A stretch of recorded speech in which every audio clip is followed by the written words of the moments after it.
Talo falava, o tātou talafou o le nei tae au. Tala to mua,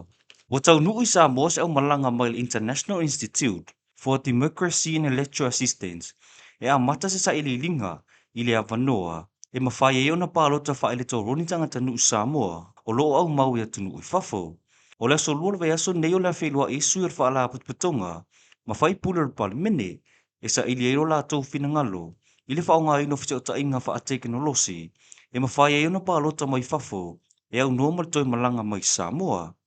O lea fuafuanga sa fulfola le vaenga whaopufai, o lo taita ia le mālor whainga pālota tele, o le lua whelua tasi, pe i ta ili mawhai ono wha atino le paya inga wa mawai. Ile o tutusa vina ngalo le atunu uile mo taupu, pa ua whaali e nisi, e au fie mo le vaenga whaopufai, o lo anga ia le malo, lo la taule langolango ina, o le tatala ino le pālota mai fafo, e tu se mali li poster Sunday Samoa, ua mai ona tufu alo official komisio whainga pālota tu si wala ulia, mo sui umo le palimene, e au wai nei whelo inga. O se vaenga le lua isa ili linga e loilo e mawhai no wha atino le fuafuanga i Samoa nei. Nisi o tala, ua whaamanino tali malo Samoa, i le ta amirsanga sa ili siang pini, o le si iwa mea mamafa a malo tau pulenga i le masino mati lua filua fitu.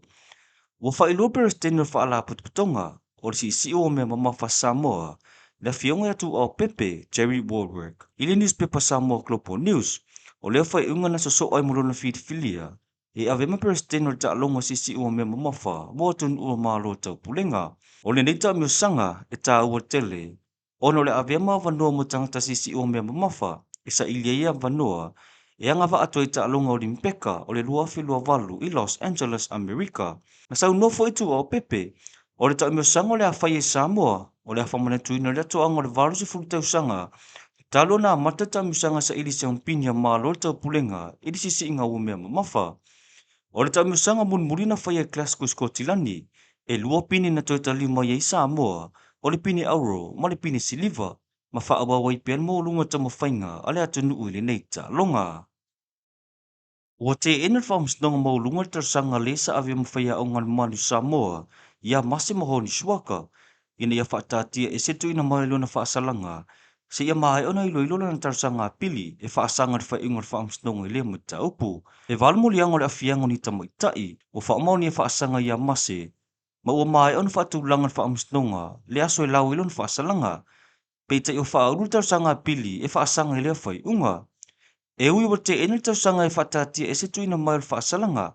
ai o manatu le whaamsnonga, o le whato atu ina mai le na whaasalanga, pe a mai au na ilo ilo na mata upu e le whaamsnonga wa pili ina masina fou. Ua polo ina foi, a whaia le o le mata upu masina fou, o na toi foi atu le mata upu le whaamsnonga maulunga e whamautua se aso, e tu ina mai e an whaasalanga.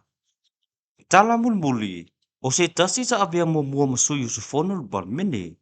ua whaamoniana na molianga le mata upu tau whainga pio pio. Ua li potia maina ta ala i se le fitu se lau lima se fulu afe ta ala e Samoa, i tino i tupe mo le teo ngā tupe, mo ati na ere i tu malo sa fata numero tasi. O le tala ino le tupe, na whaia le whama sina talo na le whaia ina le sa avea mwhai pule, i se tarusanga whaasanga le whaingo le palota. O lo fasiringia nini mafuanga, nawe e seile a whainga tele o tupe, ma le teo ngā tupe mo ati na ere tu malo. Ai mesi lava le maa e ai ona toi umia le tangata le tofi whai pule. O le bata upu tau whainga pio pio, whaapea i mo le whaonga ino tupe tu malo. O lo avea pia mamata upu, o lo sirisira to e le atu nuu, mapu lenga talawhia ngai. O tātou talafou na o le ni tai au, manui a le aso.